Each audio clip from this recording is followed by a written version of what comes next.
दृश्य जी आहेत ती बंगळुरूमधली आहेत। आरसीबी न काल मोठा विजय मिळवला आणि त्यानंतर 7 जणांचा या चेंगराचेंगरीमध्ये मृत्यू झालेला। तर थेट जाऊया, आमचे प्रतिनिधी राजीव कासले आपल्यासोबत यावेळी जोडले गेले आहेत। राजीव, आपण बघतोय काल आनंदाचं वातावरण होतं, काल आरसीबीच्या या मोठ्या विजयानंतर खरं तर एकीकडे आनंद होत असताना आज मात्र ही गर्दी उसळली आणि ज्यामध्ये 7 लोकांना आपला जीव गमवावा लागलेला आहे। काय अधिक सांगाल या घटनेसंदर्भात? स्नेहिल, तब्बल 18 वर्षानंतर बँगलोर आरसीबीने IPL ट्रॉफी जिंकले। साहजिक आहे, त्याच्यामुळे खूपच उत्साह होता कर्नाटकमध्ये। आपल्या चाहत्या, आपल्या क्रिकेट फॅन्सना, क्रिकेट प्रेमींना बघण्यासाठी, क्रिकेटर्सना बघण्यासाठी फार मोठी गर्दी झाली होती। चिन्नास्वामी स्टेडियम, बेंगळुरूच्या चिन्नास्वामी स्टेडियमवर आरसीबीच्या जल्लोष साजरा करण्यासाठी कार्यक्रम करण्यात आला होता आणि आपल्या बँगलोरचे जे विजेते आहेत, विराट कोहली असेल किंवा पाटीदार असेल, रजत पाटीदार असेल, इतर टीम जे असतील त्यांच्यासाठी एक कार्यक्रम आयोजित करण्यात आला होता आणि त्यांना बघण्यासाठी तुफान गर्दी झाली होती प्रेक्षकांची, क्रिकेट चाहत्यांची, आरसीबीच्या क्रिकेट चाहत्यांसाठी।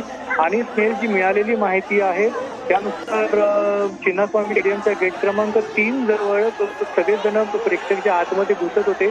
त्यावेळी मोठी गर्दी झाली, प्रत्येकाला आतमध्ये स्टेडियममध्ये घुसायचं होतं आणि याच्यातच पोलिसांनी, जेव्हा चाहत्यांची मोठी गर्दी वाढू लागली तेव्हा पोलिस बळाचा वापर केला, थोडीशी सौम्य लाठीमार झाला, त्याच्यामुळे पळापळ झाली आणि या पळापळीत कोण कुठे पळत आहे, काय होतंय, लहान मोठे काही महिला होत्या, सगळे एकदमच घुसले आणि ही चेंगराचेंगरी झाली। आता मिळालेल्या माहितीनुसार 7 जणांचा मृत्यू झालेला आहे आणि जवळपास 10हून अधिक जण गंभीर जखमी झालेले आहेत। आणि स्नेहिल, हा मृतांचा आकडा बहुतेक वाढण्याची शक्यता आहे, कारण प्रचंड प्रमाणात गर्दी होती।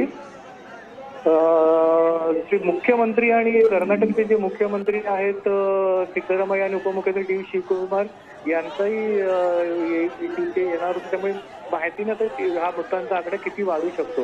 बिलकुल, धन्यवाद राजीव, आपण दिलेल्या सविस्तर माहितीसाठी। आपण बघतोय 2024ला देखील एक अशीच विजयी रॅली जी आहे क्रिकेट विजयानंतर निघाली होती मुंबईमध्ये, तेव्हा देखील आपण बघतोय की योग्य नियोजन खरं तर पोलिसांनी केलं होतं आणि याहीपेक्षा दुप्पट गर्दी त्याही रॅलीत होती, परंतु आज मात्र ही रॅली निघाली आणि बंगळुरू पोलीस प्रशासनाचं पुरतं अपयश की ज्यामुळे या 7 लोकांना आपला जीव गमवावा लागला आहे।